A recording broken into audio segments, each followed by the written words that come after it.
All right, guys, welcome to another episode here of the Vital Tradition Podcast. I'm Dustin Murphy. I got Noah Humfeld back. We're going to talk a little bit of walleye action here for the spring, and what better way to do that than talk to the guide himself. So, Noah, take it away. Right on. Well, thanks for having me back on, Dustin. As always, it is a pleasure. And yeah, we're talking spring walleyes tonight, and specifically, I want to talk about spring walleyes from two different perspectives, and that is, of course, from a boat, but also shore fishing, because there's so many awesome shore fishing opportunities in the spring, specifically on rivers. And we're going to mostly be talking, my realm, the Lower Wisconsin River, but this is applicable in so many different locations all over the Midwest, wherever the walleyes live, and they live in a river. These will all be applicable things that you can use pretty much anywhere. Awesome. I'm excited. Let's dive right in. I am too. So for those of you who don't know, I actually used to do a lot of walleye fishing on kind of a competitive level for a number of years. Fished a lot of tournaments. Dustin and I fished a professional walleye tournament. I got bit by a spider, and the fish didn't cooperate very well, but it was a lot of fun. But anyway, my bread and butter is walleye fishing, whether it's on the river, on the Madison lakes. I love it, and yeah, that's a little bit about me and walleye fishing. So let's dive right in. So obviously, we're timing this here with the onset of spring. We're going to have open water here shortly, and that means, at least in the Midwest, that means usually one thing, and that's spring river walleye fishing. And the big reason why it's so popular in the spring, obviously, is because that's when the walleye spawn. And generally speaking, you're going to catch some of the biggest fish of the season, big spawned up females full of eggs. And it also becomes really easy to find larger concentrations of walleyes because they go to very predictable locations in the springtime in preparation for spawn and then after the spawn as well. So I would say probably the best place to start if you're going to start targeting these fish would be understanding some of their basic biology. I mean, I don't know what your thoughts are on that, but yeah, that's probably a good place to start. If you know what their kind of what their biological drive is, then you can kind of try and help predict some of their behavior and give yourself a starting point. Exactly. And that's true for so many things, whether it's hunting or fishing. It is a very strong driving force. So realistically, of course, we're talking about the spawn. We're talking about the reproductive part of the survival mechanism. And walleyes are by nature a river fish. They're just built for rivers. And the spawning locations tend to be areas that have a kind of a moderate amount of current flow and a relatively hard bottom. Walleyes tend to be broadcast spawners. The eggs kind of just float around. And if the bottom's too silty, they get covered up in silt and they get snuffed out. There are some exceptions to that, one of which being up on the upper lakes chain of the Winnebago system, where a lot of fish spawn in marshes. But again, that's a very time and place and condition specific spawn. But for the most part, we're again talking more or less focusing on the Wisconsin River, but again, applicable to a lot of other places. And really one of the most critical things going into understanding the walleye spawn is not necessarily so much location as much as it is water temperature.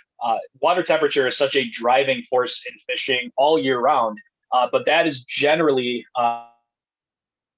one of the bigger triggers as far as the walleye run is concerned. And the magic number varies from year to year and location to location, but typically it's the mid 40-degree Fahrenheit range. Anywhere from 43 to 46 degrees generally will trigger the spawn, and that's kind of it. That's kind of what I'm looking for. And depending on at what stage of the spawn they're in, whether it's pre-spawn, during the spawn, or post-spawn, that's going to dictate where I'm going to be looking for active fish, because they're very different animals in regards to their behavior before, during, and after the spawn. Okay. Sorry, I had a quick question for you. So with relation to temperature, do you happen to notice, like, let's say the conditions set up just right and the spawn starts, And it sounds to me you're kind of painting a picture of kind of waves of spawning. It's not like an on off switch. It's more like, okay, so these conditions are starting to be right for these fish, but maybe not for these fish. So some start a little later, and Yes. some are later than that. But what happens if like you get a front or the weather changes kind of in the middle of those conditions being right? Do the fish just, do they totally go back to zero? Do they hang up a little bit? Do they throw it in reverse? Like what happens in that kind of gray area?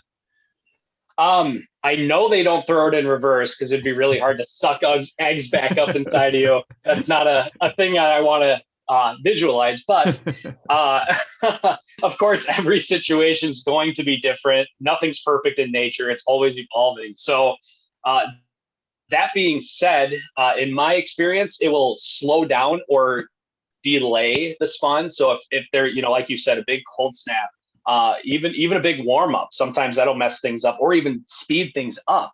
Yeah, it is very, very temperature driven in that sense. So yeah, a big cold front could certainly slow things down and prolong things, as well as, if we have a very dynamic, up and down temperature spawn, you start getting to those critical temperatures in the mid 40-degree range.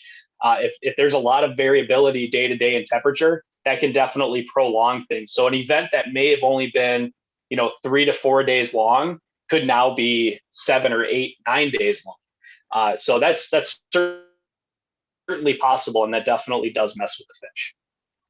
Okay, got it. Yeah, that makes sense. So no, that's a good question, and it is something to kind of think about. And generally, it's not something you plan for. Obviously, it's kind of a heat of the moment thing. So Sure. if you're looking for answers to why things aren't happening the way that you think they should be happening, that could be an answer for what you're experiencing. So that is something to consider. Usually, cold fronts in the heat of the spawn are not a good thing. That shuts things off pretty hard. Okay. Definitely not ideal, but that's kind of the basics. Some people occasionally will talk about the lunar cycle having something to do with triggering spawn. I have seen that a handful of times. Actually, a really good example of that is the Fox River up in De Pere, a tributary to Green Bay. That's actually a very lunar driven spawn. Even if the water temperatures are maybe a little bit lower than an average spawn on other waters, there usually is a very large spawning event associated with a full moon in April, which is kind of interesting. And I didn't really think a whole lot of it until I talked to multiple people, and I've seen it myself too on a few occasions. Where that seems to be a trigger as well. So water temperature is generally the larger contributing factor, but the lunar thing can also trigger that as well to some degree. Interesting. Not to Yeah. go on too far of a tangent, but have you noticed, is there any sort of lunar component in terms of spawning for other species at this time of year, or is that something just walleyes? That I can't answer. I actually don't Okay. know. I've never looked into it, and the only time I've really heard of that come up, organically in conversation was associated with walleye. So I don't know. I'd be curious to find out. I've heard, like you said, only in conversation back when I was in the bass club, that period of time, so 10 years ago ish. I had a couple of coworkers actually talk about that weren't in the bass club. I just was referencing the point in my life where I was, kind of into the bass world pretty heavy. And some of the guys that do fish bass made reference to lunar cycles and full moons in particular, being runs, like spawning waves initiating in the spring for smallies in like Sturgeon Bay, like Green Bay. Sure. I don't know how true it was. Which, It's just talk, but it's well, interesting to hear you say it for walleyes too. yeah, on the same system as well, which is, I think, really interesting, that Great Lakes system. So maybe there's something to that. There Yeah. certainly could be. There certainly could be, but so that's kind of the basics as far as kind of the biology of what's going on in the spring, what the walleyes are up to, and like I'd mentioned before, pre-spawn versus post-spawn fish, they're very different animals. And where you're going to find active fish and how you're going to catch those fish are going to vary. And I will add, as the water temperature increases, obviously metabolic rates increase, and they're going to be more active and more willing to attack, if you will, multiple different presentations versus maybe just a handful of slightly more finesse presentations. And before we get into the the fun stuff, the baits and techniques and all that, I think we should talk location for sure. So I was going to say maybe also touch on boat versus shore with location. So maybe do both, like locations for if you're in a boat, and then also locations if you're fishing from shore. Sure. And I will add, obviously, I guide full time. I have a boat. I love bombing around on shore, man. There's some places that are just so much more convenient to get to from your own 2 feet, that it kind of beats dragging a boat around and maybe beating your boat up getting to some of those spots, especially on a river. So that's where the spring walleye thing really becomes cool, because it's very inclusive to everybody. Whether you have a boat or not, you can get out and take advantage of this. And a lot of these locations, especially, like, again, I'm going to reference the Wisconsin River a whole bunch here. There is so much shore access. In fact, realistically, you can access the entire shore as long as you're below the visible flood line and you're not in a posted area. You can fish anywhere. I mean, you could put on a pair of waders and just go, obviously with safety in mind. We'll get to that here as well. But that's a big thing. And I know you guys have been very, very safety conscious in the last handful of podcasts here and videos, but it's important. And you know what? We're going to touch on it right now because we're talking. Let's do it. It's cold. It's cold water. It's moving water. And those are two very dangerous things, whether you're in a boat or you're on shore. That's not something I mess with. So I am a big fan of the float suits. I have a striker suit. So I have jumped in the water with it. It does float, so I feel comfortable in it. And if I'm not wearing that, I also wear a life jacket. I have an auto-inflating PFD. And that's something I don't mess with. I either have it on me, one of those two things on me all the time, or I'm not messing around in cold water. That's just how it is. It's not worth falling in over a walleye. It just isn't. And I think what people don't really realize is, well, you may be a strong swimmer, but when your body hits that cold of water, and again, we're talking water that could be even slightly below 40 degrees. Right. Just the shock, I forgot. There's a term for it, and you probably know it better than I do, but you hit the water and you almost instinctively, it's just a reaction where you inhale, you go really quick, and you can't control it. It just happens. And Correct. That's when people suck in water and you're toast. Yep. Toast. And you're immediately zapped of energy because you're cold. It's definitely something to think about. And I think it's something that not a lot of people consider because it is really dangerous. I would say it's far more dangerous than doing it in the summertime. And right. Of course, dealing with changing conditions. You're on a river. You're going to have ups and downs, especially in the spring. You have the spring melt. The water levels are definitely going to fluctuate. There's all kinds of things to take into consideration. So safety should be certainly paramount. And don't go anywhere without either a life jacket or some kind of a floating suit, because it just isn't worth it. You're going to, maybe sacrifice a little bit of mobility, but let's be real. If you're sitting there going like this with a jigging rod all day, right, how much do you really have to move? Right. And it's hard to be mobile if you're dead. So just be safe.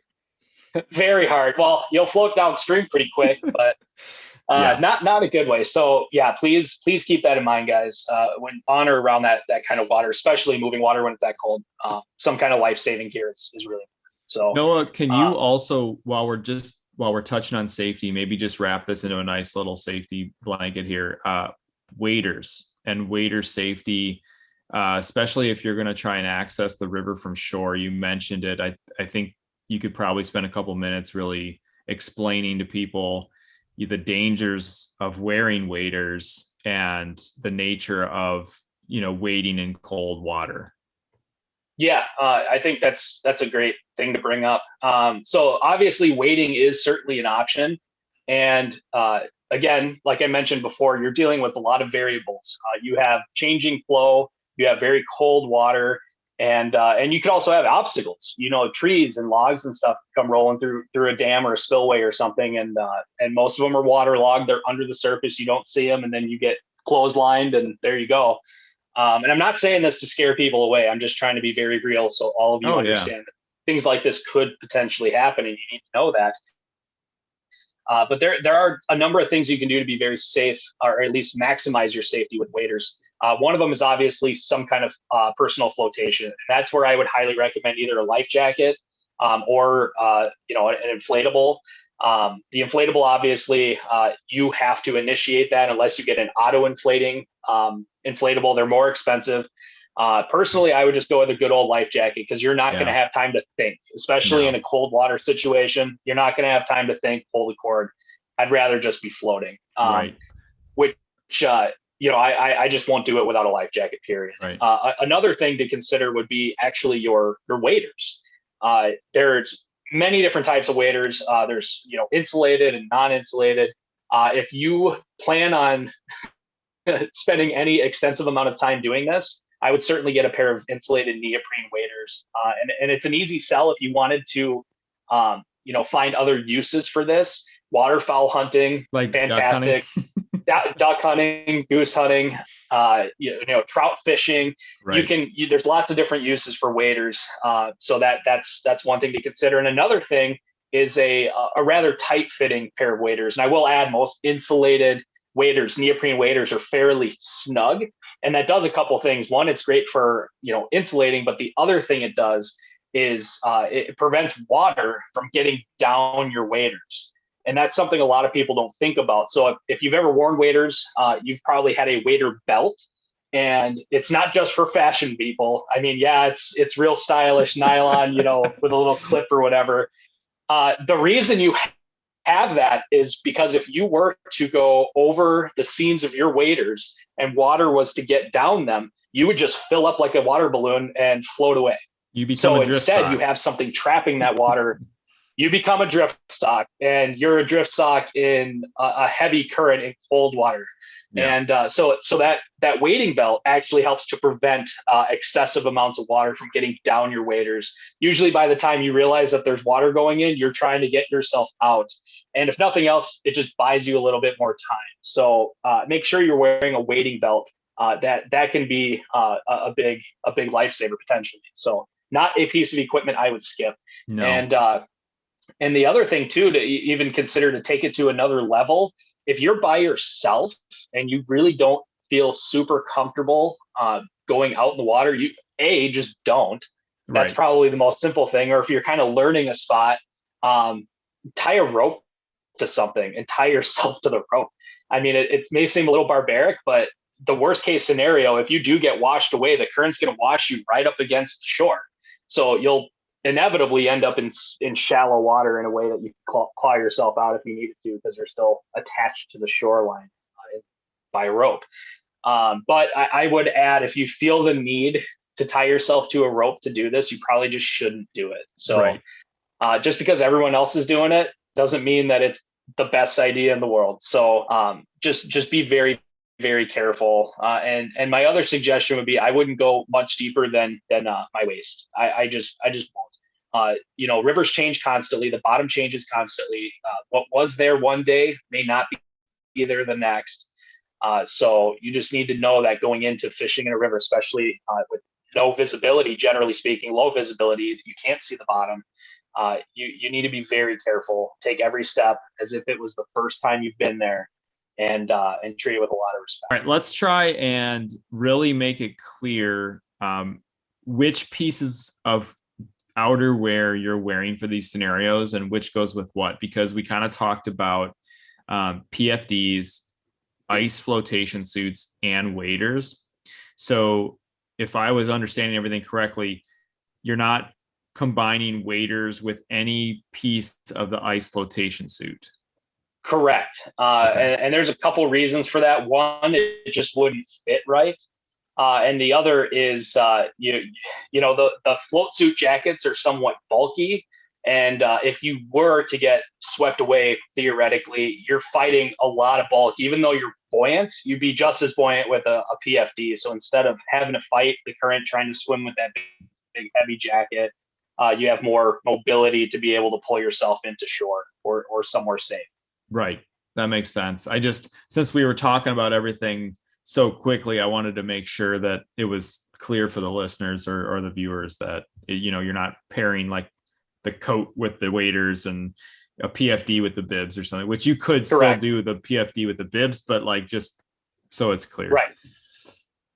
Yep. Yeah. No, that's a good point. But yeah. So, well, that was kind of, more from shore. Any highlights with the boat that would be different? No, not really. Like I was saying, it's definitely important that you wear something, one of the two, either PFD, inflatable, or a float suit. I mean, just pick.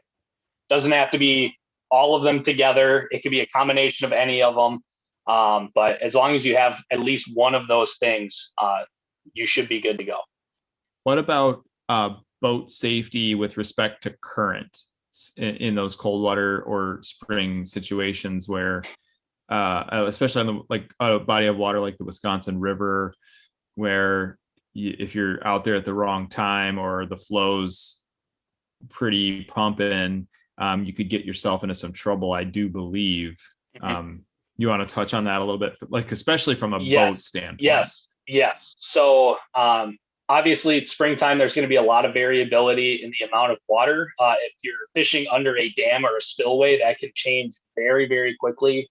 And depending on how much water there is coming out of that structure, it can be pretty nasty. I mean, you could be dealing with some pretty big waves. And if you're in a boat that just isn't made to handle waves, you shouldn't be anywhere near that stuff, because if you get swamped, especially in current and cold water, you're toast. You're gone.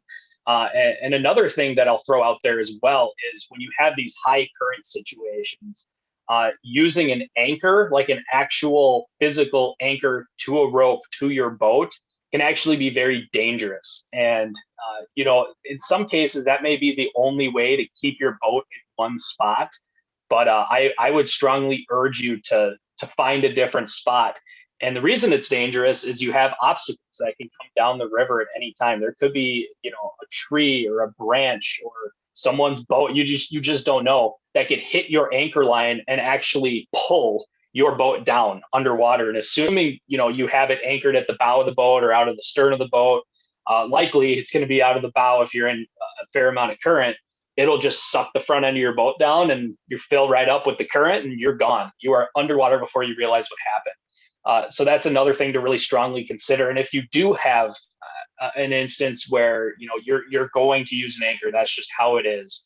And a lot of people, that's probably what you're going to do. You're going to use an anchor. And I don't want to scare you from using an anchor, but be smart about how you do it. And I'm overly paranoid when it comes to doing that. So I actually keep a knife right next to where I cleat off my anchor line. So if something happens and we start going down, I can get up there and just cut the anchor line and let it go.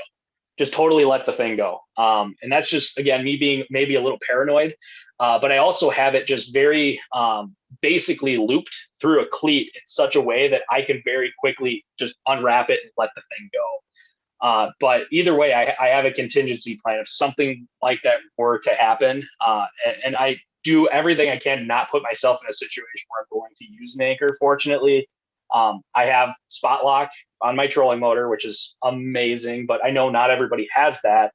But on days when you would really need an anchor to hold you in very strong current, I would certainly suggest maybe trying to find a place that you don't need quite so much holding power and that much current. I mean, obviously it's moving water no matter what. It's a river. You're going to have some current, but when it's really ripping, I'd be very, very careful about it.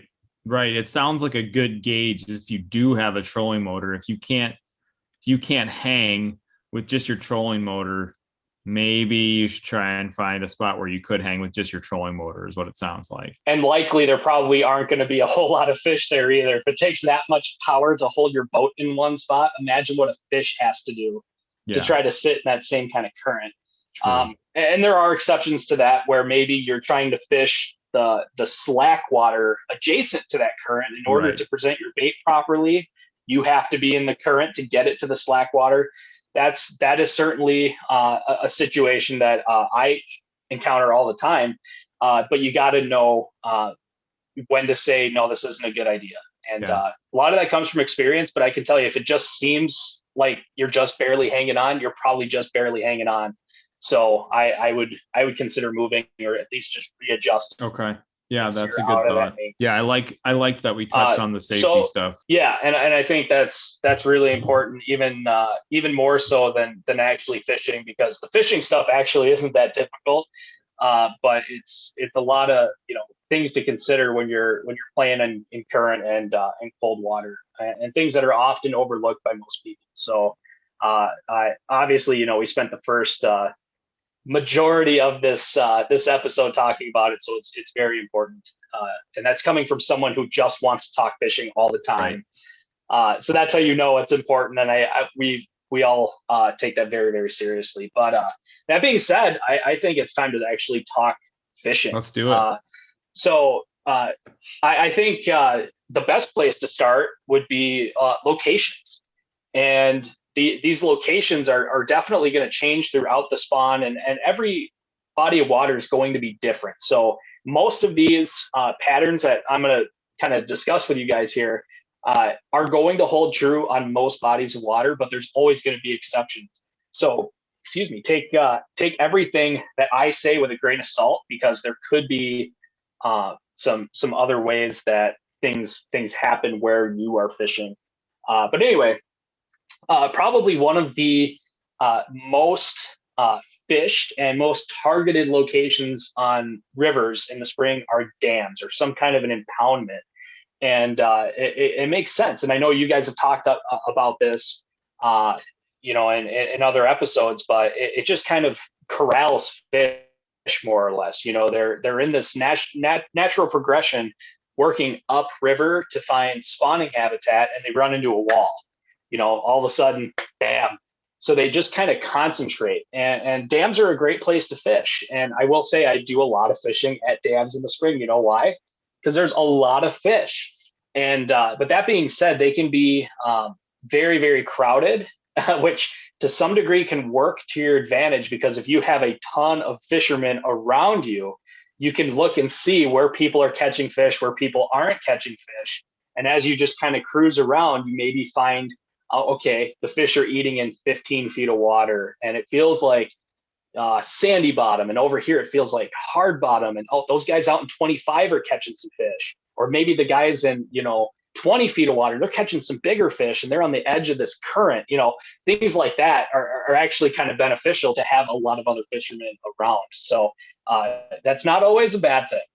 Even though it can be a zoo, it's not always a bad thing. It can definitely cut down the time that you have to spend trying to figure out where the fish are, at least the active fish are. So dams are obviously probably number one, and breaking down some of those spots, in the pre-spawn period. So basically now up until sometime usually in the first couple of weeks of April, these fish are in the pre-spawn mode, and right now they're kind of hanging in a little bit deeper water. Generally speaking, they're hanging in that 20 to even possibly 30 feet of water, or rather the deepest water in the washout, if you will, underneath the dam, or in the fallweg of the river. The main channel, most deepest channelized part of the river, is typically where they winter. A lot of times they'll push up a little bit shallower in the evenings to feed.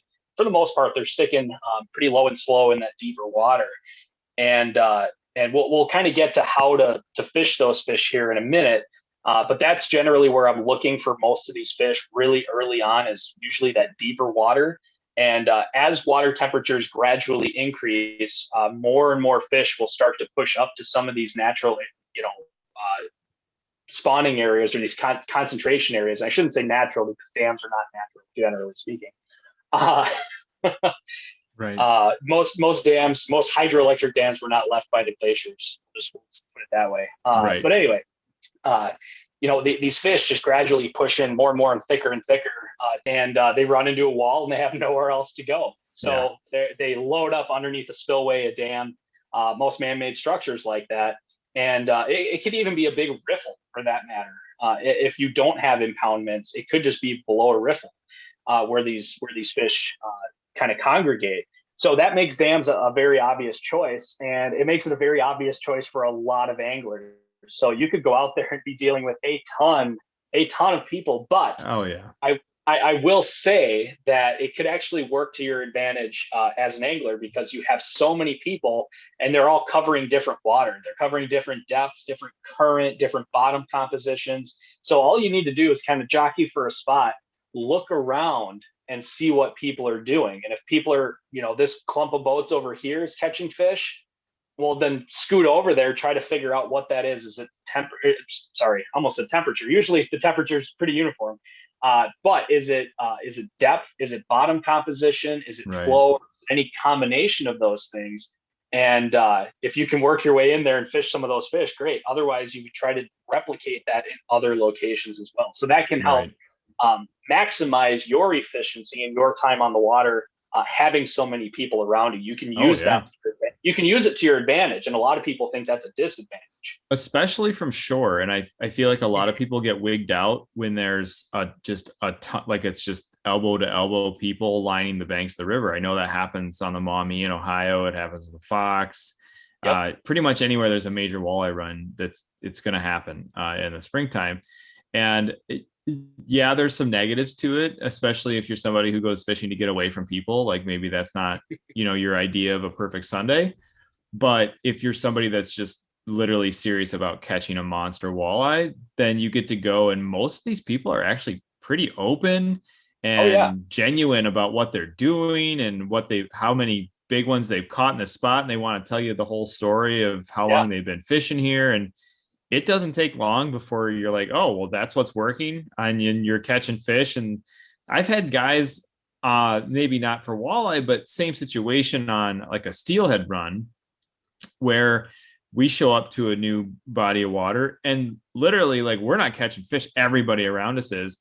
And we finally got to the point where we're just like, hey, what are we doing wrong? Can you guys give us some tips? And, it didn't take long. It kind of snowballed into us.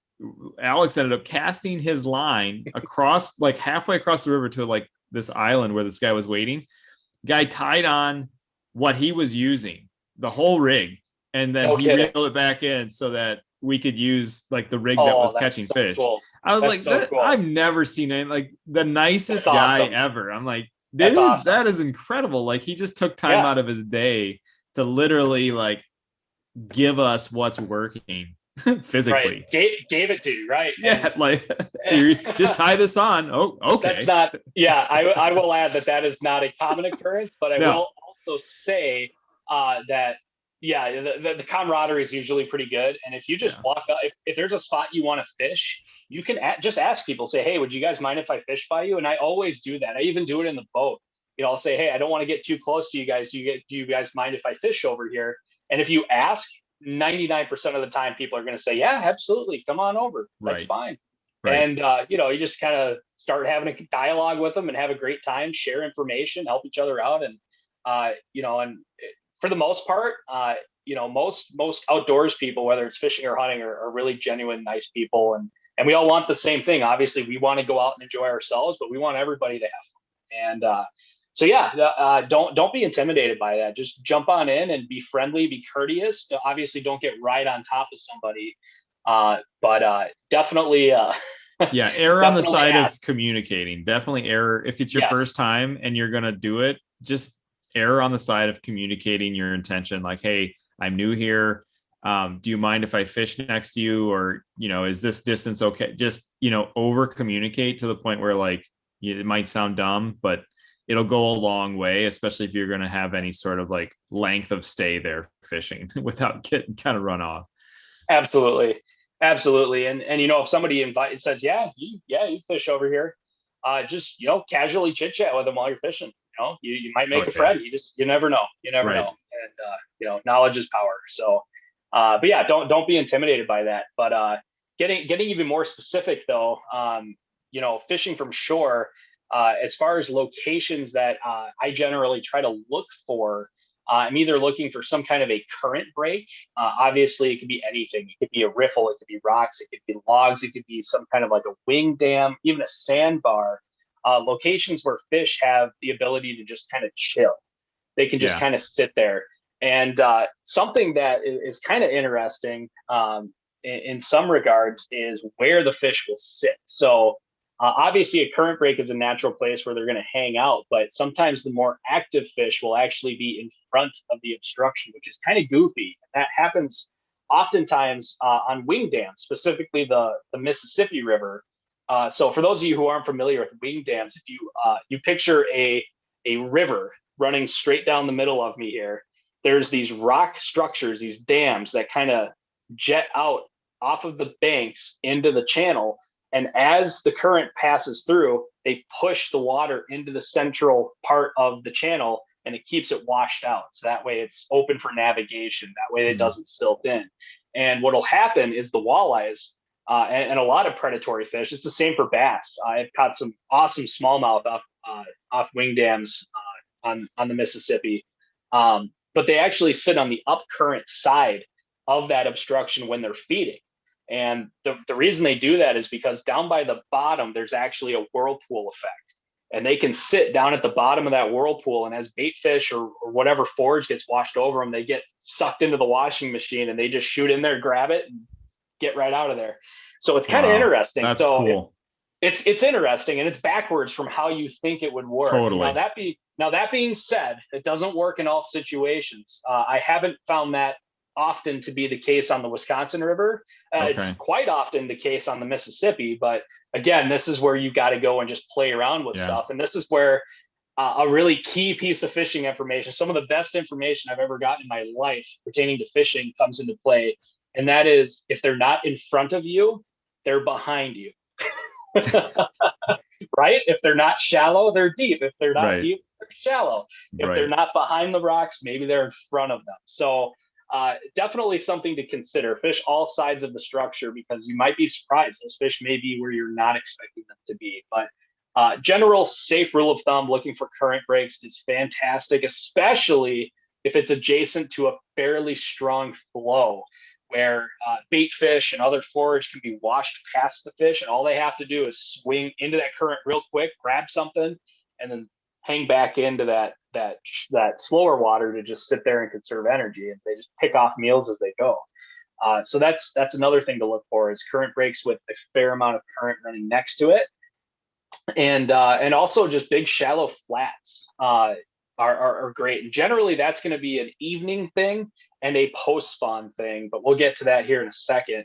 And areas that obviously have access to deeper waters, like I mentioned, usually when the water's colder, you're in the pre-spawn. A lot of these fish are generally going to be in slightly deeper water. So if you can find access to a deep pool somewhere, a washout, that's also a good place to trek. And of course, you're somewhat limited doing that from shore. You don't always know what the bottom composition is going to be like. So that was going to be my question. I wanted to ask this, there's no such thing as stupid questions, but as a beginner, I want to ask the question that everybody's dying to ask. How do you tell how deep the water is without sonar from shore? Do you have some sort of a lunar cycle or an Apple Watch that tells you something like that? There probably is an Apple product somewhere that could tell you that. Funny enough. No, so there's really no hard and fast way to necessarily super accurately determine this, because there's so many variables with both water levels. The water levels can change 5 feet sometimes in a day or two. So that'll definitely change your plans. Sure. Or the flow, just the sheer amount of water can make it difficult to gauge how deep it is based on what it is you're trying to get down so deep. So what I do if I'm checking out a spot is I'll put on something really heavy. So I'll just put on a really big jig, just a real big jig head, or even just a weight, even up to, 1.5 ounces of lead, and I'll cast it out and try to gauge how long it takes for it to hit the bottom. And obviously, the longer it takes, the deeper the water is. But again, the current is going to also play a role in determining that, in that the more current there is, the further down river your weight is being washed before it hits the bottom. So that may not always be a very accurate representation for how deep it actually is. It may be actually shallower than it's telling you. But that also works great for determining bottom compositions too. And typically I'm looking for a relatively hard bottom. I like gravel. I like rocks. Of course, they'll hang on sand bottoms if that's what the current is allowing them to do. But it gives you a good idea of bottom composition as well. Having something heavy that'll get to the bottom and you can kind of bounce it along. So that's kind of how I determine that stuff. And that's if I'm looking more specifically for deeper water or a drop off. Now, if I know that I'm targeting relatively shallow water, I'll just go right at it with a jig, whether it's a jig and a minnow or a jig and a piece of plastic. I'll kind of use that to search my way around, feel for the bottom, and fish while I'm doing it. Okay. Obviously, you're not going to catch fish just throwing a chunk of lead out there without any hooks on it. So you might as well throw a chunk of lead out there that has a hook on it, because you just never know. Right. But that's kind of how I utilize that. I'll use a jig and usually a piece of plastic as a search bait to figure out what the bottom's like and how deep the water is that I'm casting to. Okay. Is there anything on the surface of the water that would indicate a good starting point for a beginner that's trying to shore fish on a river system? You mentioned some back current and then like main current channels, but is there something on the surface that you could describe what it looks like, so somebody who's not familiar with what a main current channel is or an eddy is would be able to visually, I heard that's what that looks like, I'm going to try it? Sure. A lot of that stuff is very opinion based, I guess, because rivers vary so much. And obviously, again, with the varying flow and water levels and different types of structure, certain things are going to look different in certain scenarios. Sure. But generally speaking, if you're looking at very slack water, very, very slack water, especially when you have relatively high water, especially in the spring, that's likely deep water. You're looking at pretty deep water. Okay. If you start seeing disturbances in the water, that can mean a few different things. And generally speaking, if it's coming out of an area that has deep water and you're seeing a big upwell of water, that usually indicates a very steep break. So let's say this is the bottom of the river, the flow is coming this way. That this area over here should theoretically be pretty deep, or you've already established it's pretty deep here, and you see kind of a boil happening.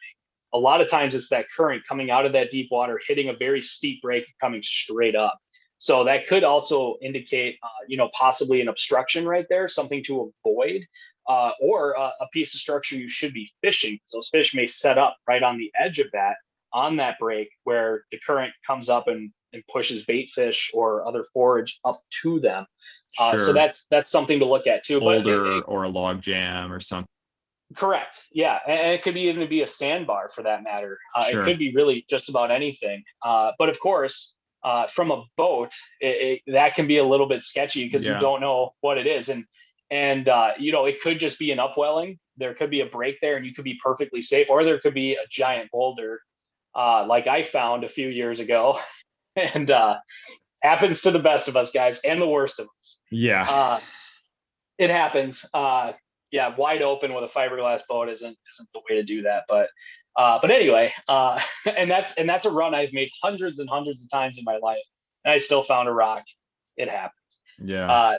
But anyway, I will also add, if it's an area with very high flow, especially a pinch point, maybe there's some islands, or some kind of a pinch point, and you're seeing upwellings, there's probably rocks. And the important thing to remember is a lot of times those rocks are actually behind, down current of where you see this upwelling, because the water pushes against the rock. And of course, for every action, there's an equal and opposite reaction. So the rock pushes against the water, and that bubble of water is actually in front of the obstruction. And a really good example of this is the path to get up to the Prairie du Sac Dam. There's two islands as you approach the dam, and you actually go super far right next to the wing dam. Then you cut hard left between the islands, stay tight to the left island, get way up in there, and then hang a hard right. And the reason you do that is because there's giant rocks, and you will hit them. You will hit them. Wow. But when you're running that, and every spring I have it waypointed, I have everything marked, so I know exactly where I can run my boat. But the first run of the year, I go up there with my side imaging and I check all that to make sure the depth all looks good, nothing's changed, and I can actually navigate that.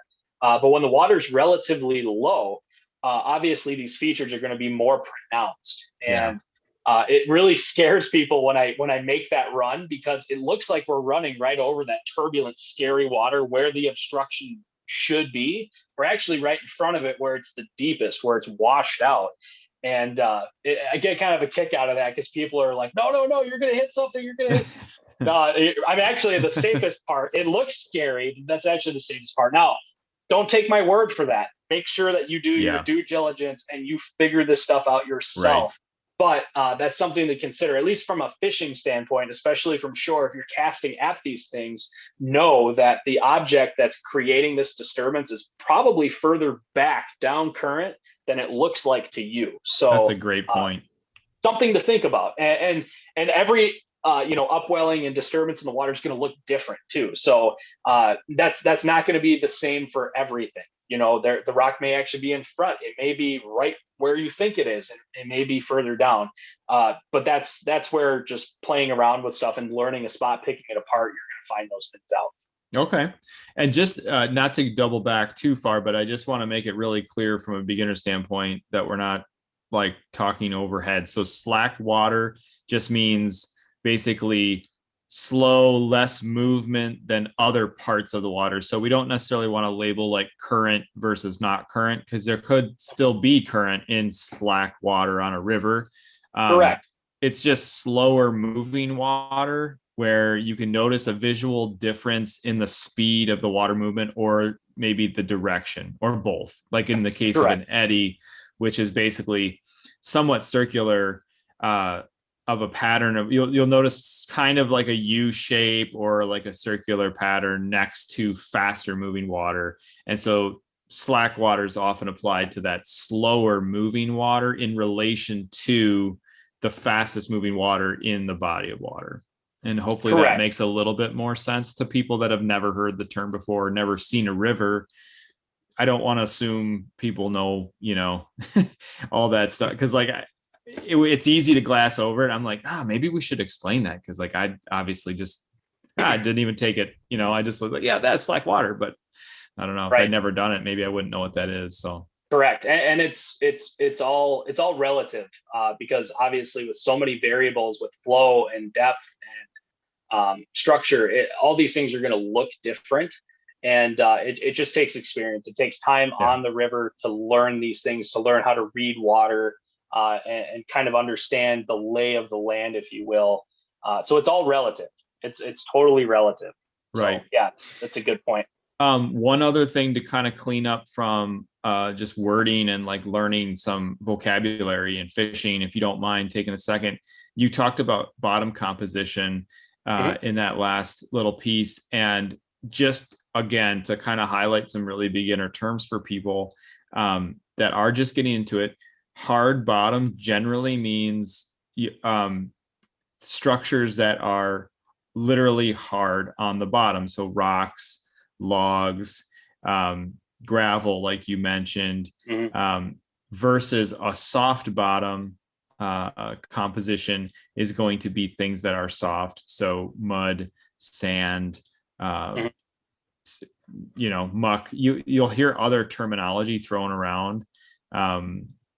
But it is literally what they're saying. It's not like code for something where like, slack water, for instance, actually, it kind of sounds like slow water. You could probably infer that, but just to be super clear, that's, kind of what we're talking about.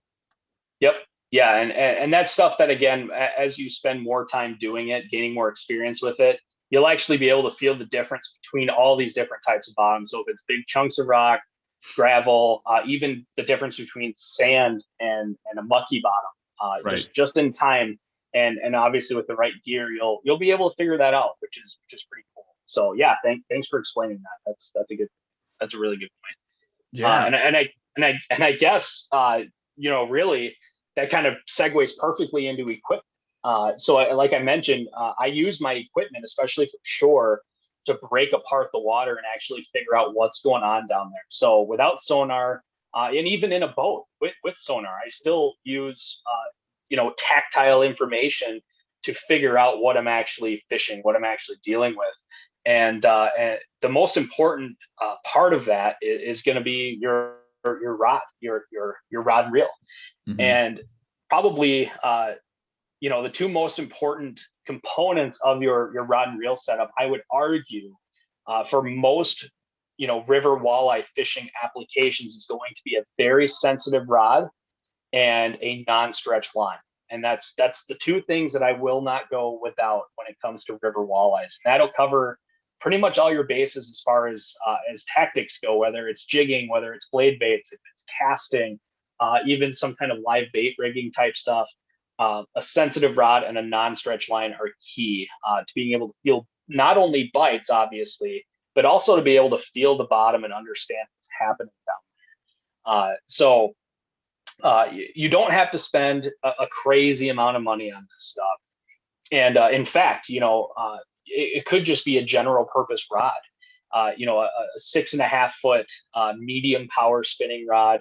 I like a fast action or an extra fast action personally, and a braided line, a 12 to 15 pound braided line, and a fluorocarbon leader of some variety. That's a 10, 12, 15 pound fluoro leader.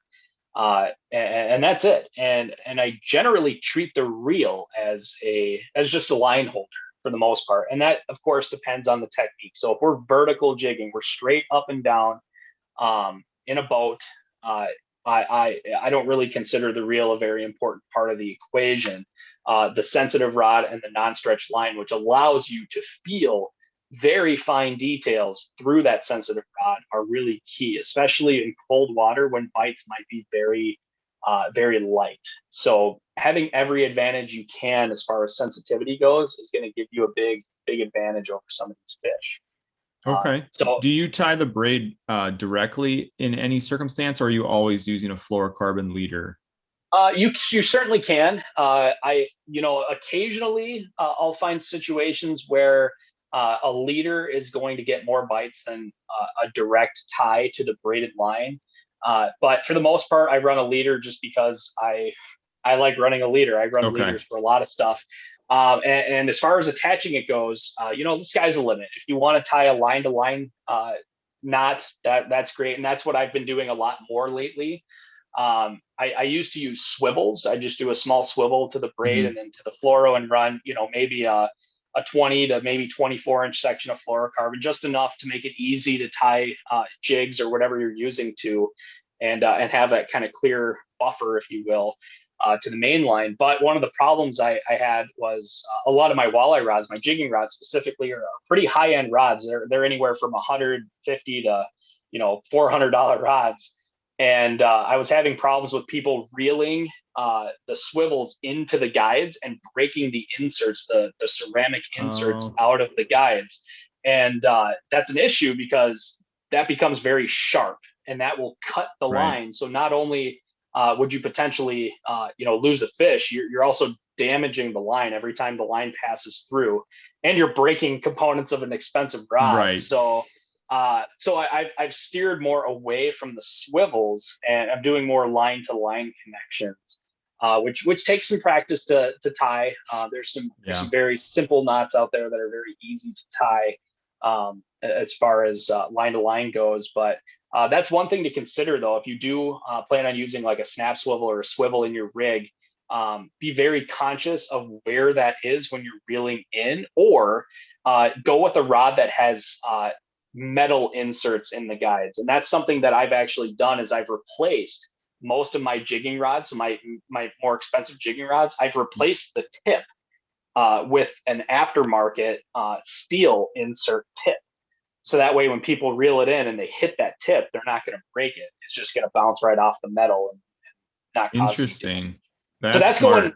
That's going above and beyond. That's not something smart. that most people who are just going to go a handful of times are going to do. But fishing, that's a guide hack. Yeah, it's definitely a guide hack. And part of it was born out of necessity because I had a bunch of broken tips or inserts on the tips of my rods. And that's all I had to replace it. And I'm like, no, Right. that makes perfect sense. And I actually had a customer of mine, Nick, who actually just started building rods recently, make me a snap jigging rod for pretty aggressive stuff, blade baits and heavy jigs. Mm-hmm. And I specifically asked him to put a pressed stainless insert tip top guide on my rod. And he's like, why? And I was like, well, this is why. And yeah, it works great. So that's kind of a hack, but that's something really to consider cool. too. Something to consider too. But if you were going to be specific about getting into walleye fishing, you want to take it very seriously, and you're going to invest, some money into your a rod and reel combo. I would definitely put the emphasis on the rod. Generally speaking, the more you put into a rod, the more sensitive it's going to be, the better balance, the lighter it's going to be. And that's going to help with, again, with the tactile sensation of being able to determine bottom and feel bites and understand what the bait's doing on the edge of your line. Sure. And then, of course, the non-stretch line, of course, again, transmits bite information very quickly, much quicker than a fluorocarbon or a monofilament. And the non-stretch capacities of the braided line also allow for lightning quick hook sets. As soon as you swing that rod, especially a rod with an extra fast action to it, meaning that the rod tip loads up almost instantly, you're going to get a very quick hook set on what could be a very finicky bite that you're going to catch a lot of fish. So that would be my quick and dirty walleye rod. Anywhere from a 6 to 6.5 foot. You could even go up to a 7-footer if you wanted to. I personally like a little shorter rod. If I'm going to be casting, especially from shore, I would maybe consider the longer rod. So I'd go with that 6.5 to 7-footer. That's what I was going to ask you, if there was a shore versus a boat difference in your recommendation. Yeah. So if I'm getting really walleye snobbish, and I'm trying not to, so we're being more inclusive here with people of all skill levels. Yes. Inclusive. Which being a walleye snob is sometimes tricky, but I'm learning to get out of my walleye snob ways a little. Certainly, fishing from shore and situations where you need a little bit more length on your cast, I would recommend going a longer rod all the way. 7-footer, medium power. A lot of people go like medium light and light. I don't like that. I mean, every rod's different. Every manufacturer has a different power and action and feel to it. Right. I like just a medium power, fast action or extra fast action rod. So yeah, if you're shore bombing and you need to reach out a ways, 7-footer. If you're in a boat, anywhere from 6 to 6.5 is perfect, because you don't have to reach as far. It's more about feel than it is about cast. And is that more kind of your all around recommendation for people just getting in? So is that going to cover all bases, or is that specific to jigging, which is what you were kind of talking about? Most of this stuff is going to incorporate jigging in some way, shape, or form. So yes, I guess it is somewhat specific to jigging. However, it will work for pretty much all applications. So whether you're casting crankbaits after dark, which is a really fun way to catch fish, you're ripping a blade bait for reaction strikes, or you're fishing a jig and a minnow, jigging plastic, or doing some kind of live bait rigging like 3-ways. This rig will work for you all the way across the board.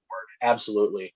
And that's what's cool. And that's something that, as a guide, I'm looking for multitaskers. So I have certain rods and certain combinations of things that work very specifically for a certain purpose. But the rest of my equipment that I'll bring is things that I can adapt on the fly to do different stuff. Walleye flies. I don't know if we're going to have a lot of time to get into that today. That could be a whole nother thing. That should probably actually be a video at some point. Agreed. But there's been days when we had to convert from 3-ways over to flies over to jigging, and we used the same rod to do all of those things. Wow. Just throughout the day, just switching things out real quick. That's so awesome. Yeah, I would say that's a great multi-purpose rod, and it's a rod that you can utilize for so many other applications outside of just walleyes. Sure. You can use this for bass. You can use it for whatever. Right. Whatever you want to. So So yeah. That's it's an all-encompassing rod and reel combination. You can do a lot with it. And I suppose, if you're not comfortable with braided lines, monofilament, fluorocarbon, of course it's gonna work. But if I had to give some, really strong advice as far as line type, I would strongly urge you to try a braided line, and maybe try both. Maybe start with monofilament, see what you think, and then maybe try braided line. If you have a friend or a buddy or somebody that has, braided line, give it a try. And I can almost guarantee you're going to notice a difference just like that. I mean, Right. it's a pretty tremendous difference in sensitivity. So yeah, that's my suggestion for a good all around rod and reel combo for this. And I suppose on top of that, we should probably talk about what goes on the business end, the Yeah, fun stuff, right? for sure. So there's just so many options out there for baits and presentations. And what's cool about river fishing is it's always evolving. And most all of these techniques work. And even on the same day, you could utilize most of these different techniques and have success with them. So starting out, kind of the pre-spawn, cold water, fish are usually a little bit deeper. They'll push up, early morning, and in the evenings, they'll tend to push up a little shallower. But, a lot of what I'm looking for in cold water is baits that are very finesse and impart action on their own without me having to impart that action. And I believe you guys actually talked about this in one of your earlier episodes, sockeye fishing out in Ohio. That's right. Yeah, my brother kind of touched on some of the plastics those guys use. And now, granted, I think you're probably going to talk about some that are a little bit bigger than the plastics I've seen those the sockeye guys use on the spillways, because like those are back, like if I'm remembering correctly, they'll run 2 or 3 of them, but they're like, back when I was a kid, I kind of remember you would trade like the really eatsy beatsy, like 1.5 inch, 2-inch twister tail, like the tiny little grubs. crappie grubs. Yeah, and that's what they're actually running for saw guys in the current. Really? Under the spillways. Oh, wow. Yeah, on pickle, they'll run those on pickle rigs, just straight shanked, like threaded on a bare shank or on a jig, but they'll run 2 or 3 of them in tandem. Really? See, now that's you're getting the gears turning here a little bit. I could see that being pretty effective. So it is. Yeah, quite a bit bigger. Yeah, we're using quite a bit bigger stuff. My hands down favorite, and this is not a sponsored product by any means, is the Beef Fish and Tackle Moxie, and it's a really cool piece of plastic. It's a ribbed piece of plastic. It has a great, very soft ribbon tail that just effortlessly undulates in the water. And in cold water, I mean, just with a little bit of movement, even just the jig falling to the bottom, that tail is going crazy. So very little action imparted on the part of the angler, and the bait does the work for you. It's almost like having a live minnow on a jig, which is just fantastic. And I will say also on the end of plastics, don't get hung up on color, guys. Pick out something that looks good to you. If you're on active fish and they're feeding, color is very secondary for the most part. Of course, water clarity is going to dictate some of that. But for the Wisconsin River, I like chartreuse. I like purple. Orange can be really good, and even clear. There's a color called firecracker, I believe. That's the Berkeley name for the color, but it's clear with a color changing glitter and a chartreuse tail. It doesn't look like anything. It's just bizarre looking. But that's a fantastic color as well. It's kind of goofy, but it works great. So don't get too hung up on color is what I'm saying. Action is, I think, action and profile are a little more important. And as far as the jig goes, my go-to is typically a 1/4 ounce jig. For most applications, that's going to work great.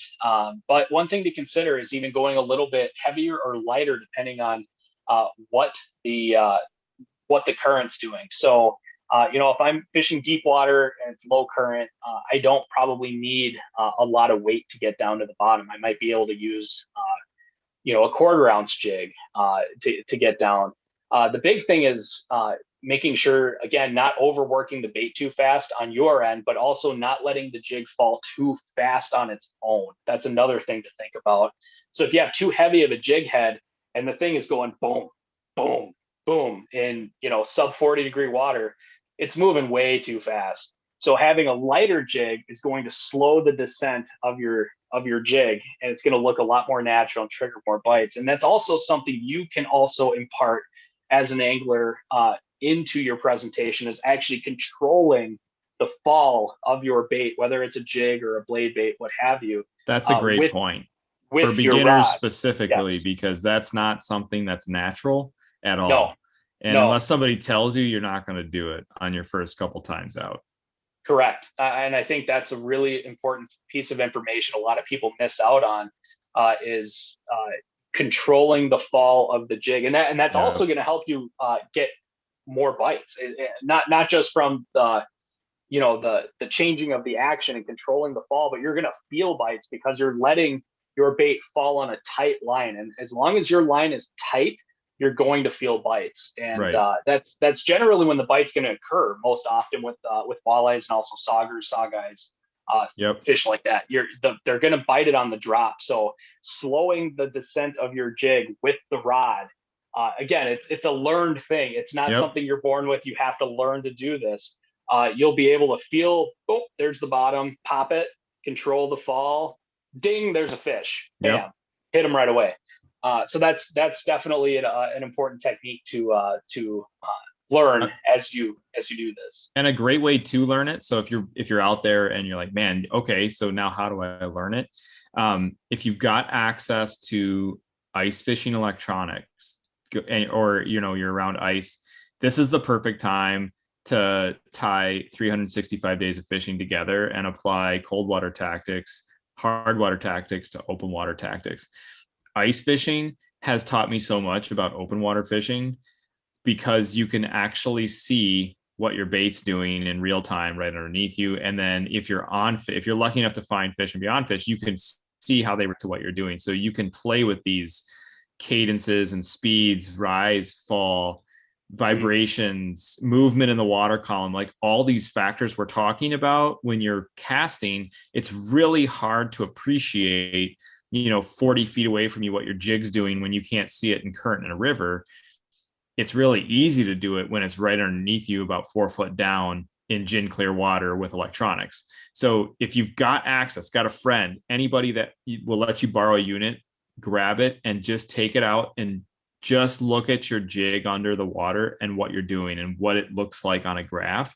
And it'll give you a better appreciation for what's actually happening to your bait when you're manipulating it. So you can try that. If you don't have access, to ice, let's say you're in the South and you don't get ice, you could do the same thing with boats. So if you have somebody who has a boat with electronics, get right under the transducer, whether it's in the front or the back, it doesn't matter. Just put your jig or your lure underneath there and do the exact same thing. It's going to be harder if you're in current, but just figure out where you've got to hold your rod to see your lure in the reading of the sonar, and then just play with it and just see what your movement does to the jig in the water and like how fast and slow and all that stuff. It's just a great tool to learn and appreciate what you're doing.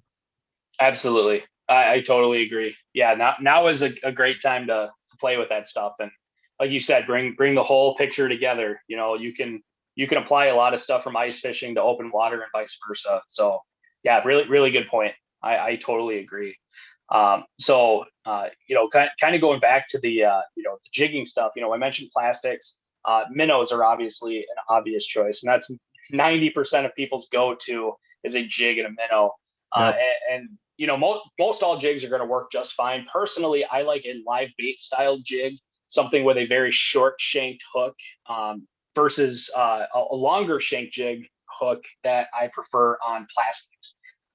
So I like to keep it a little more compact for live bait, but again, most all of them are going to work just fine. So don't get too hung up on that.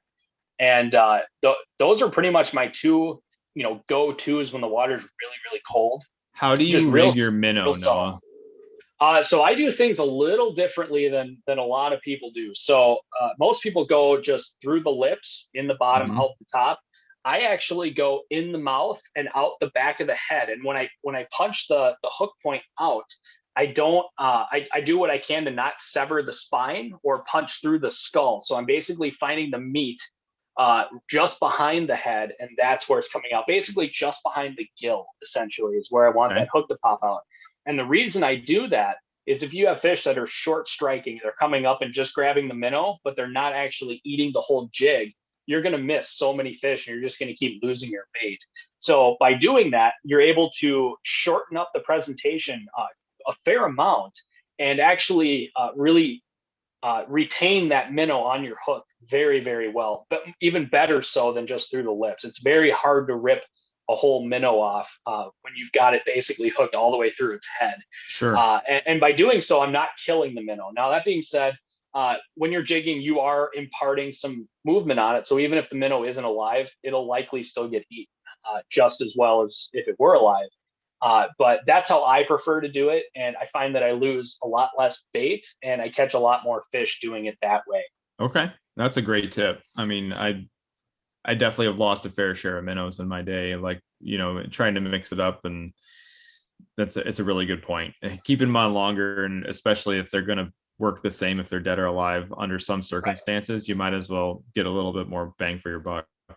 Exactly. Yeah, exactly. And, it just seems to stay on again, stays on better. And I usually catch more of the bites that I would ordinarily lose minnows to. So yeah, kind of a different way of doing it. Not many people do that.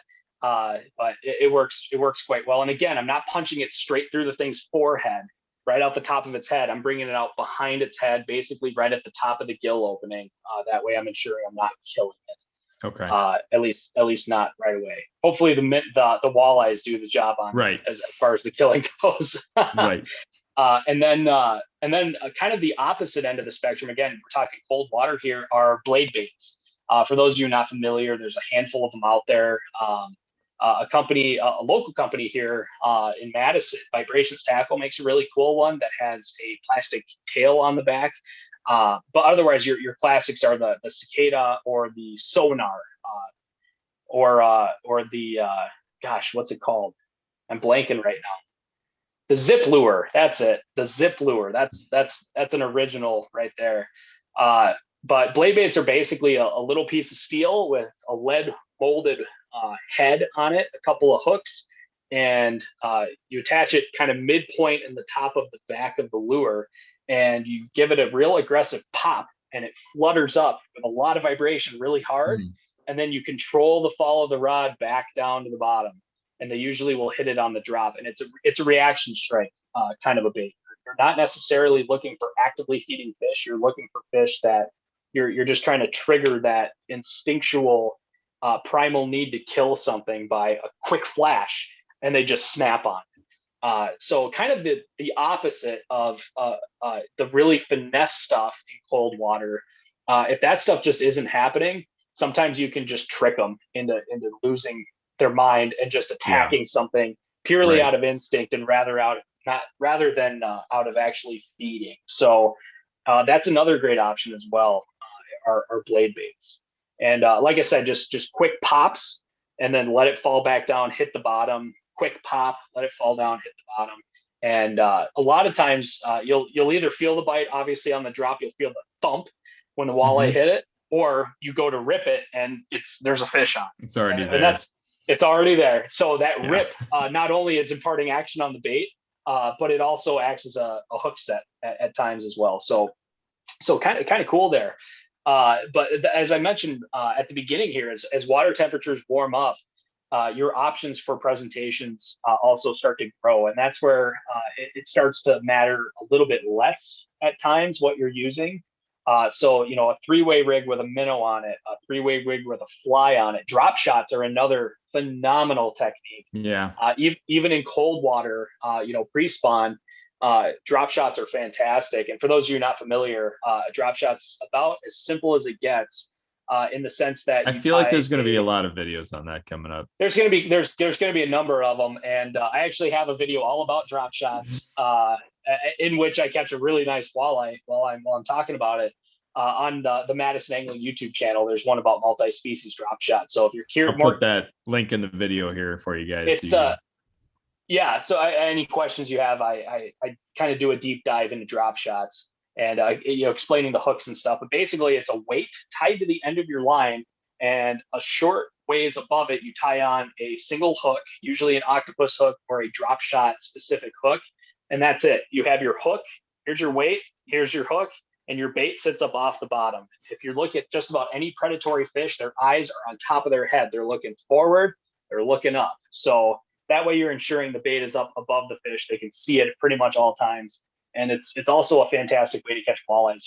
It started out mostly as a bass thing, and I've adopted it for walleyes with a lot of success, and it works great in rivers too. So that's another option, but hopefully maybe that'll be a video at some point. We'll go catch some walleyes on drop shots. Yeah, it's deadly, absolutely deadly.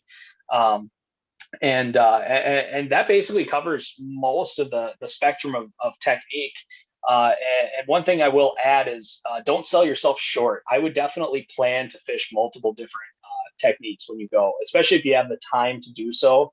I would bring a little bit of everything, because it does change. Every day is different. There's days when a minnow is going to outfish plastic or vice versa, and maybe a certain color, and that's kind of the goofy part of it. I said before, color doesn't usually matter, but color matters when it matters, and there are days when it seems like it matters. But as a blanket statement, I wouldn't worry too much about it. But if anything, I'm giving you an excuse to go out and buy more fishing equipment. Is what I'm doing.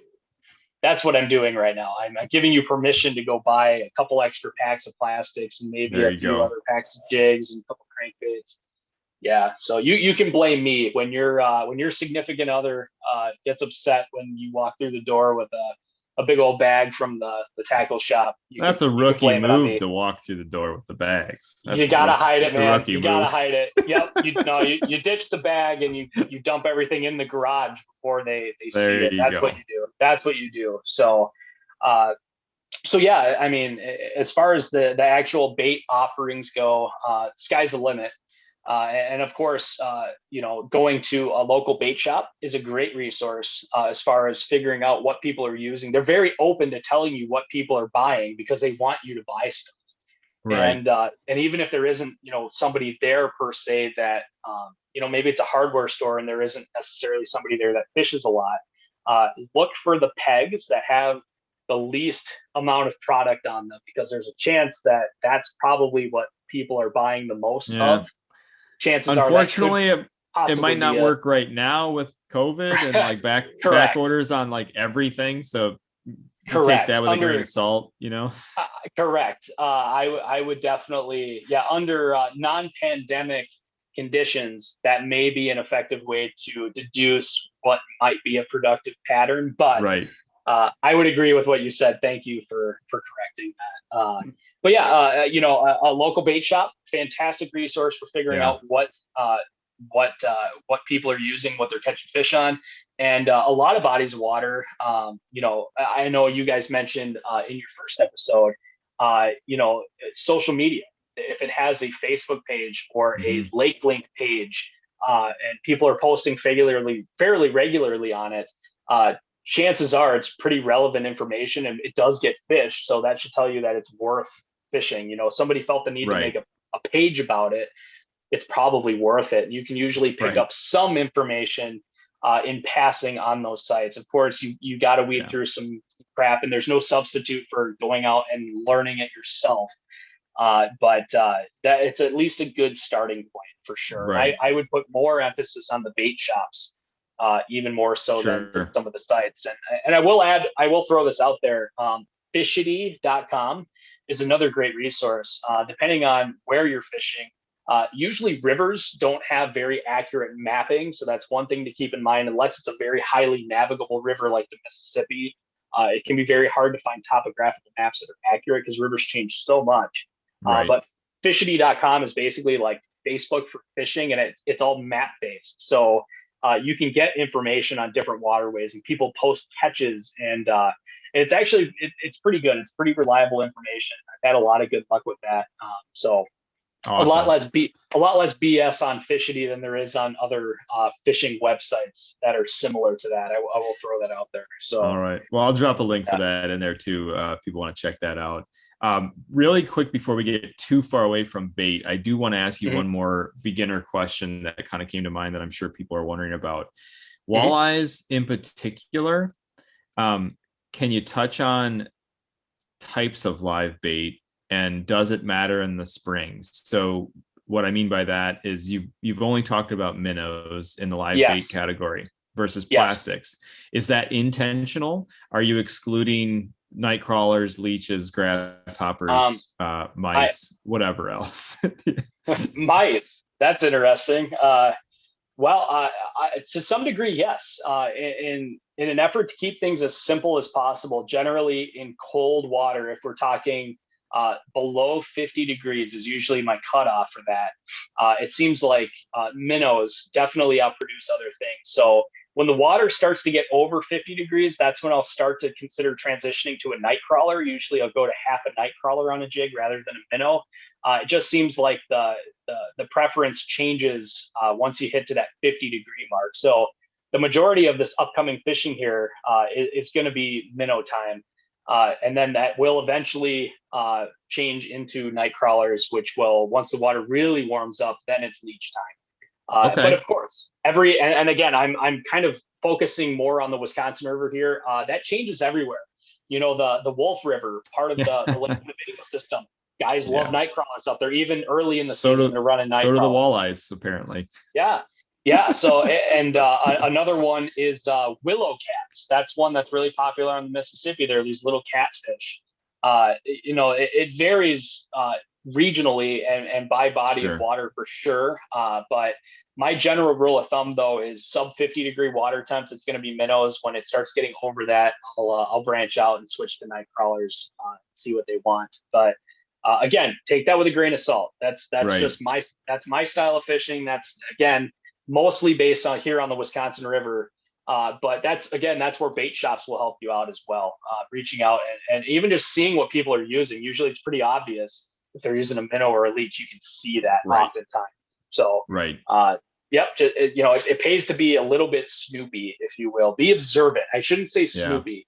It pays to be observant and know what's going on in your surroundings and Yeah. understand, see what color jig that guy's using over there, and if it's got a minnow or a night crawler on it. So yeah. And To your point, yeah, I kind of specifically left that out because it's not universal. You know, a minnow even all year long is a very universal live bait presentation. The sure. night crawler can be a little bit more water temperature and time dependent. So, but yeah, I would consider both. But again, that's just my opinion.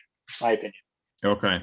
So yeah, if somebody was like really, yeah, if you had the time and you had the money, it wouldn't hurt to bring both and certainly Mhm. try both, but maybe start with the minnow for this time Yep. of year. And then if it's not working, you could try the night crawler and you can try the plastic. So you've got, 3 options to see what's Yeah. working.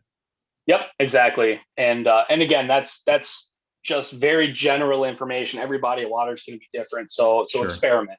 Okay. And I know you've mentioned many times before, kind of devoting yourself to a scouting trip.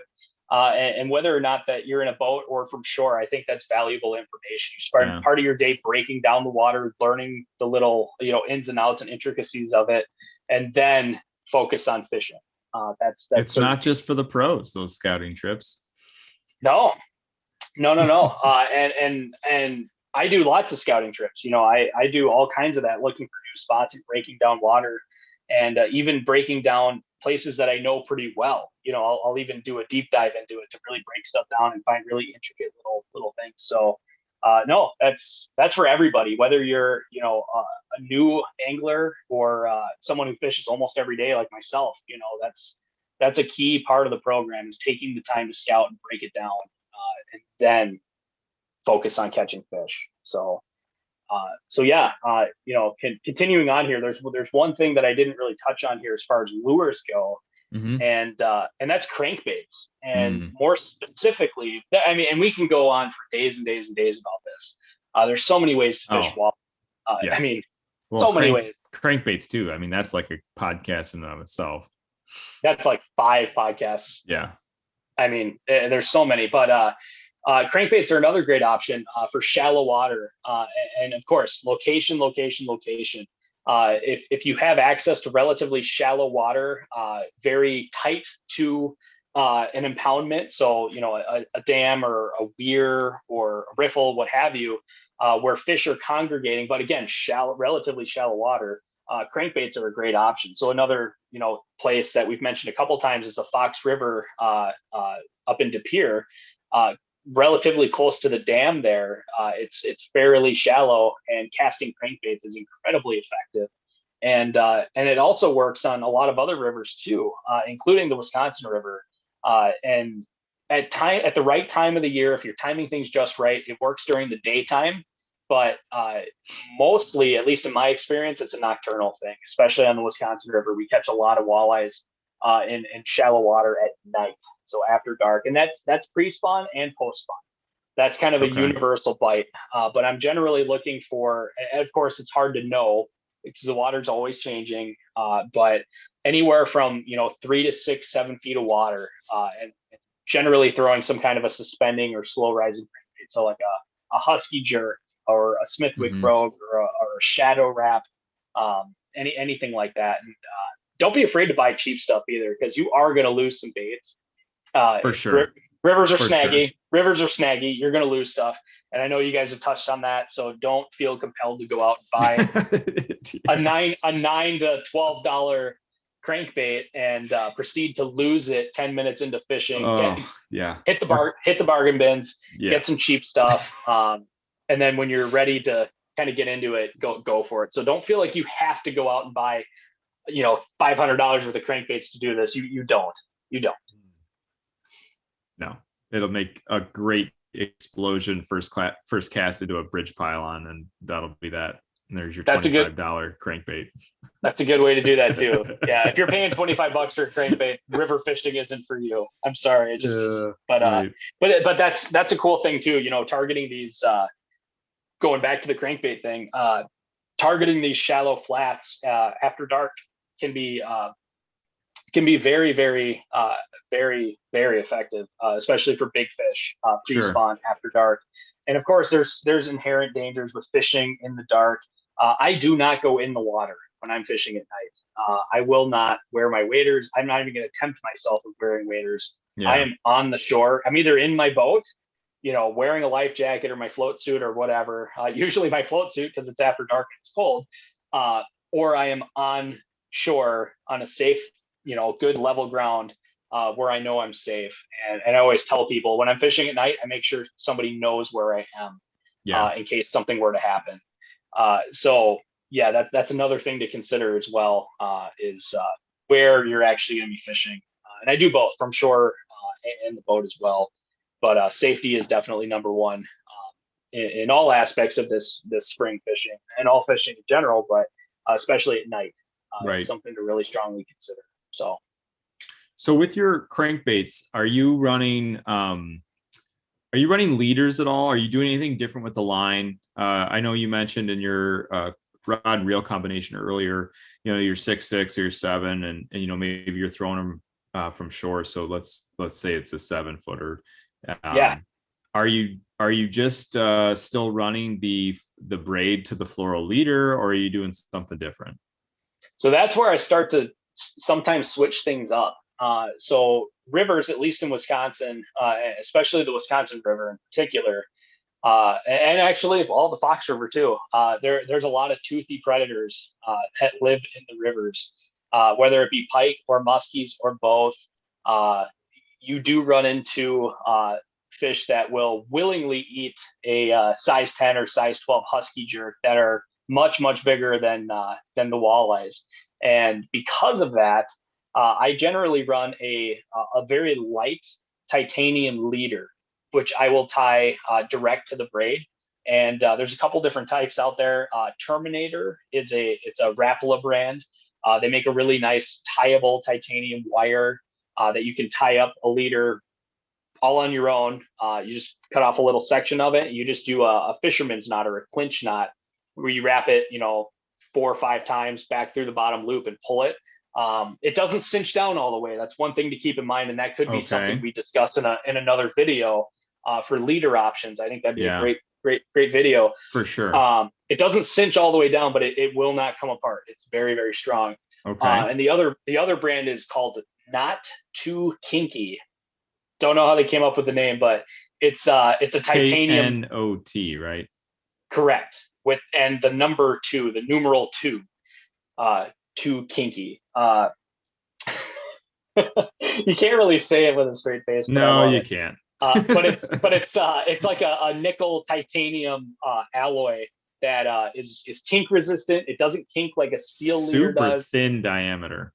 Very thin, and that's key. So that's twofold. So in the first part of that, it's very finesse. The fish don't mind it. It's not something that they see, and it also doesn't affect the action of your bait. It's such a minimal weight difference between your main line and this small section of titanium that it isn't going to affect the way that your crankbait runs. It's not going to cause it to not rise or to not suspend.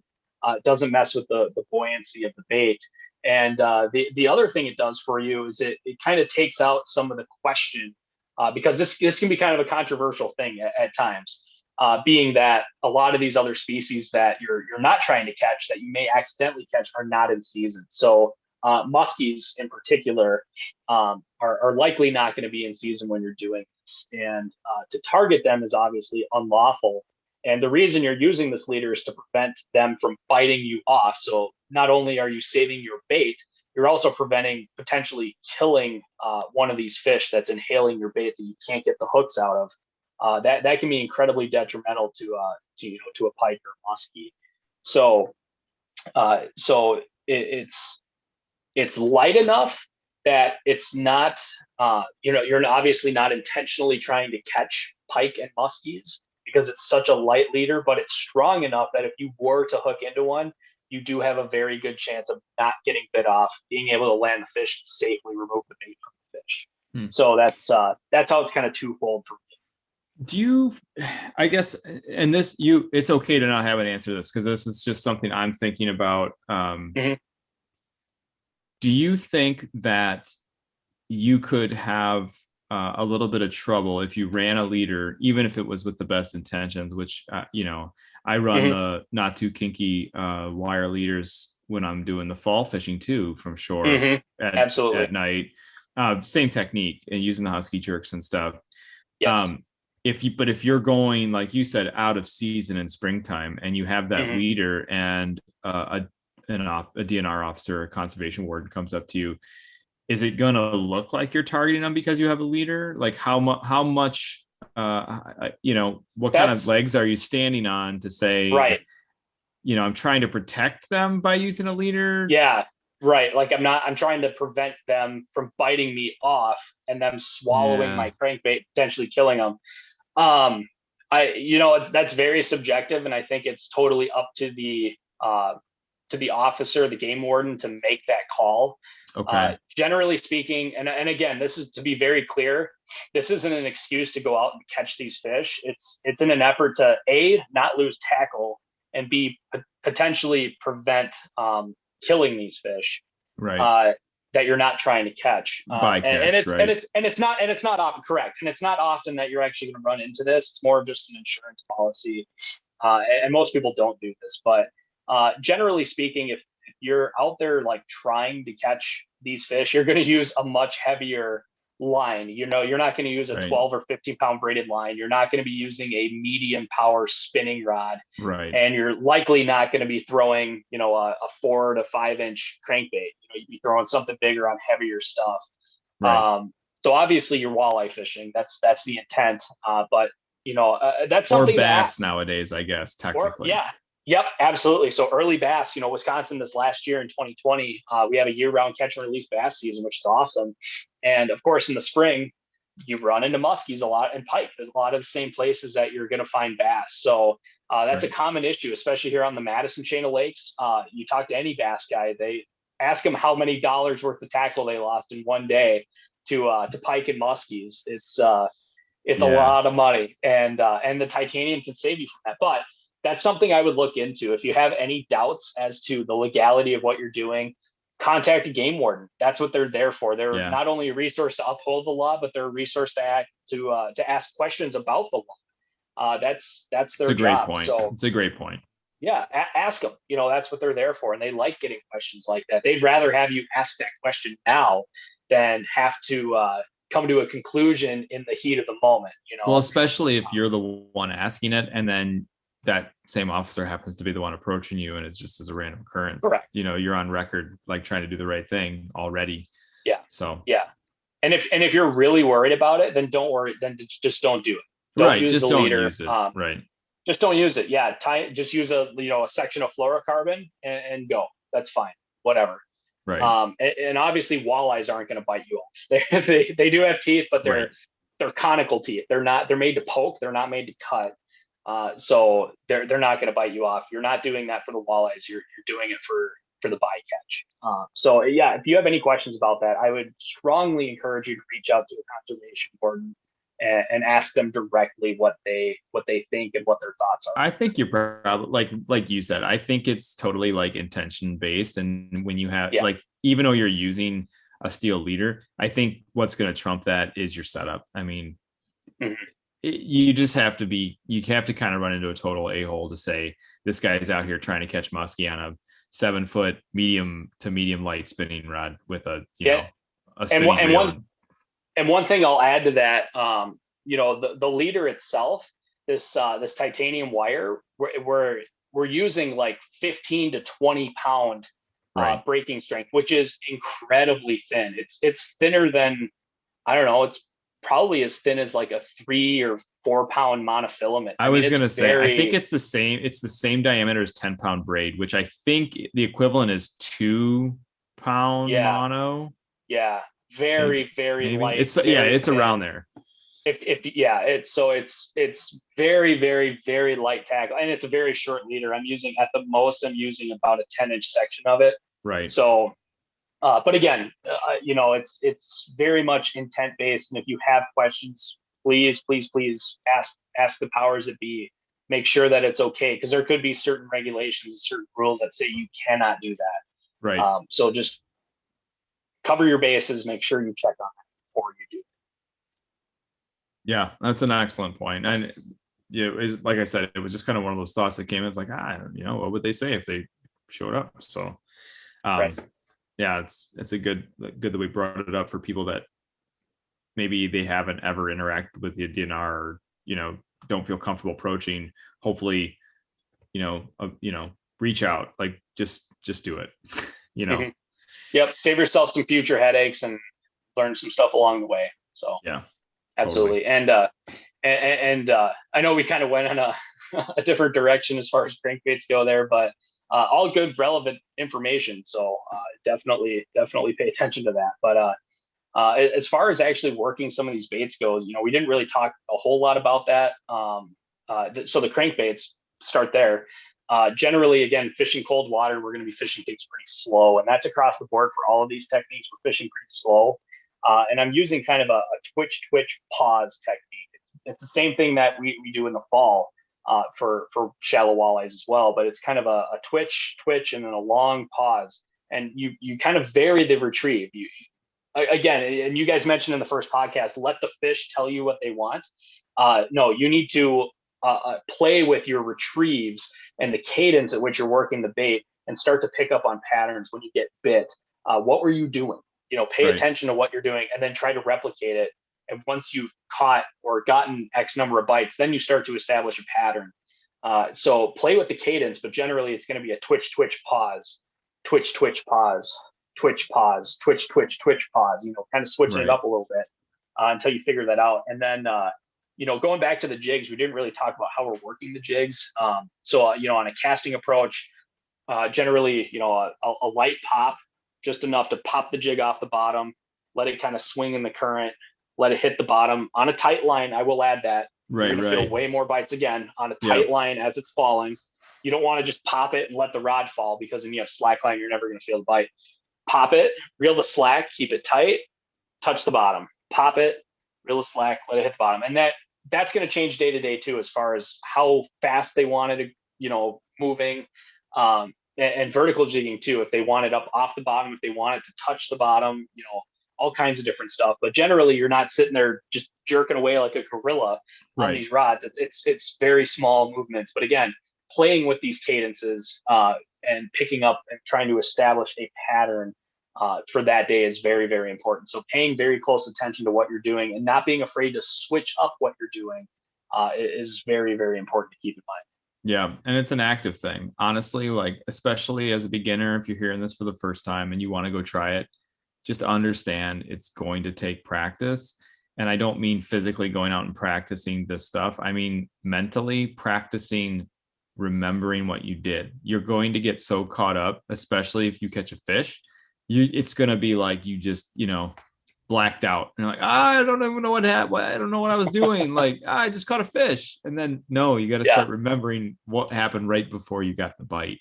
And it's not natural. It's going to take time, but that's kind of like the nuance of the active part of this. It's active learning, not just physically. It's like retraining your brain to start like recording the events right up to that bite. Yep, exactly.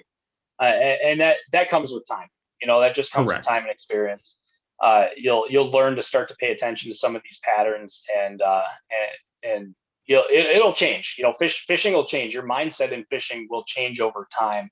You'll get a lot more calculated with stuff once you get comfortable with technique and location and what you're doing, and it'll be a lot easier to pay attention to a lot of these finer details as you get to that point. So. And I know this is a lot of information we're dumping on you here, and to be honest, there's a lot to it. There's a lot to this this river fishing. There's a lot we haven't touched on yet, too. Tons of stuff that we probably just don't have time to talk about. But I mean, it just being versatile and just going out and experimenting are the biggest keys to being successful with it. Every single day when I go out to the river, especially guiding. I have some idea of what we'll probably be doing as far as techniques go, but I can almost guarantee you at the end of the day, we're doing something that I wasn't necessarily planning on. It just changes so much, but that's great too, because, you're whatever it is that you're using, whatever technique it is, chances are it's likely going to work at some point during the day. But there's no substitute for experience, just to get out there and do it. Just have fun, play with it. And I would say definitely have some managed expectations when you start learning how to do this stuff, because there's so many other things, like you said, there's so many other things we didn't even touch on. Boat control is huge. And that in itself is like a whole podcast series. Oh yeah. That's just a tremendous topic on its own. So there's all kinds of little things that go into it, but a really great way to learn some of this stuff, I mentioned in another episode, is to go with somebody. Find somebody that would be willing to take you out to show you some of this stuff. And if you can't find somebody, then go with a guide. That's another great way to do it, and ask a lot of questions. That's my job, is to answer questions, basically. Take people out, answer their questions, show them and explain to them how I'm coming to this, this thought process, why we're doing this, why we're here, my entire thought process through catching fish. So there's all kinds of wealths of knowledge out there, but get in touch with somebody and go learn from them, and learn from lots of people. There's so much good information in the world, and you can only learn so much from one person, and I'm always learning stuff. Even tonight. So, talking with you, Dustin, and you mentioned these tiny little grubs that I would consider to be for like crappie. Saw the wheels turning, man. The wheels turning. And they're still turning. I've got some ideas for that I'm pretty sure would work very, very well here as well. Like, I bet. Anyway, things like that. You pick up stuff like that all the time. So and don't be always learning. Don't be confined to your target species. So if you are a beginner and you're coming into fishing because walleyes brought you in, or, bass brought you in, don't be afraid to just start watching some other videos, saltwater, fly fishing. river fishing, lake fishing, Great Lakes fishing, trolling, you're going to start to pick up things that transfer to all fishing. Yes. And that's true as a beginner and as intermediate and as an advanced angler. You're going to constantly pick up things that you can plug and play into other aspects of your angling endeavors going forward. Yep, absolutely. Yeah, and you don't know where you're going to find this stuff either. That's the fun thing, is it's sometimes just so random, and this idea pops in your head, and then something really cool comes of it. So Yep. having an open mind and broadening your horizons are key, I think. Yep. That's a big part of being successful fishing, and that's a big part of being successful, as a fishing guide for that matter.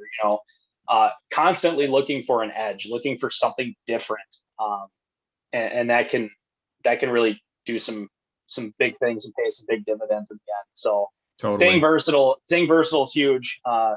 And I love how this kind of specific river walleye talk has turned into this big philosophy of fishing, but that's kind of what it is, man. Fishing is sort of a part of it's science, part of it's patterns, and part of it is philosophy and art, to a degree. So yeah, your creativity, your mind, that's the only limiting factor to the things you can do and things you can come up with to catch fish. So it's right. And it is fun. cool. I mean, river fishing is just plain old fun. So when you get all this stuff under your belt, take what we've said and apply it, or at least try to apply it, but go out and have fun. And you're going to realize river fishing is some of the best fishing you can do ever. The fish generally are a little bit more ramped up. They're usually looking to eat if you find them. They have to eat. And you're usually catching pretty nice fish and a lot of different fish. So it's a very fun fishery to be on. So enjoy it. And just be safe and enjoy it. Those are probably two big things on a moving body of water. And I'll throw this out there too. Obviously we're talking spring walleyes here, but there's times in the middle of summer that I'll just run up to the river and just put out a bunch of circle hooks with night crawlers on them and just catch whatever bites. It's just fun because you don't know what you're going to catch. And that's the most fun part of rivers. You just don't know. Always expect the unexpected, because you just don't know what that next bite's going to be. It sounds like a video series coming up, maybe. I think it definitely could be. I've actually got some footage from this last fall doing that, actually from this last summer and fall, just messing around on the river catching stuff, and I never really put it together as a video. Some sort of fun fishing. Well, actually I did. So interestingly enough, obviously not related to walleyes at all, on one of those days where we're just screwing around on the river, there's a video on the Madison Angling YouTube channel where we were fishing for catfish. We were using cut bait, so just pieces of sucker on a circle hook on the bottom. I remember this video. We caught a few fish kind of in this big deep hole where we figured they would be, but it was very slow, not a lot of bites. So we moved to an area with some current, and we weren't there, maybe 10 minutes. And the rod just kind of goes bing, bing, bing, bing, and kind of loads up nice and slow. And I'm like, hey, we got one. And hand the rod off, and it ended up being I think it was like a 44-inch muskie in 20 feet of water, ripping current on a piece of dead sucker about this big on a circle hook on like a 30-year-old rod. That's awesome. And we landed it. It was unbelievable. I mean, just like, that fish should never have been there. It didn't make any sense. It should never have eaten a chunk of sucker on the bottom. It was blind in one eye. And it was just the most wild, off the wall thing. And awesome. It actually ended up being my buddy's first muskie too, which is pretty wild. That's pretty cool. An incredible story. And I think it's still his biggest muskie to this day. So 44 is nothing to sneeze at. That's no, nice fish. Yeah, it's a cool fish. It was a gnarly old river fish, man. That thing's been around for a while. Oh, that's cool. Really, really, really neat. But anyway, to the point, you just don't know what you're going to catch on a river. So it's just so much fun. So I highly encourage, obviously if you have access to a river and you're new to fishing, go explore the river. You're going to fall in love. I mean, it's crazy. And there's always something biting on a river. There's Yep. always something biting, whether it's your desired species or not. You're going to catch something. You're Right. going to catch it. So Right. yeah, check out your rivers, guys, because they're an incredible resource. Definitely. Well, Noah, I think that's about all the time we got for tonight. So unless you got something crazy to throw in there, we'll call it a wrap. I don't want to take up any more anybody's time because we've been talking for a long time, a long time. But hopefully, you guys found this useful. And please comment below, guys. You know, if there's things that you want to hear us talk about or questions about stuff, drop a comment below. We'd be happy to answer anything you guys throw at us.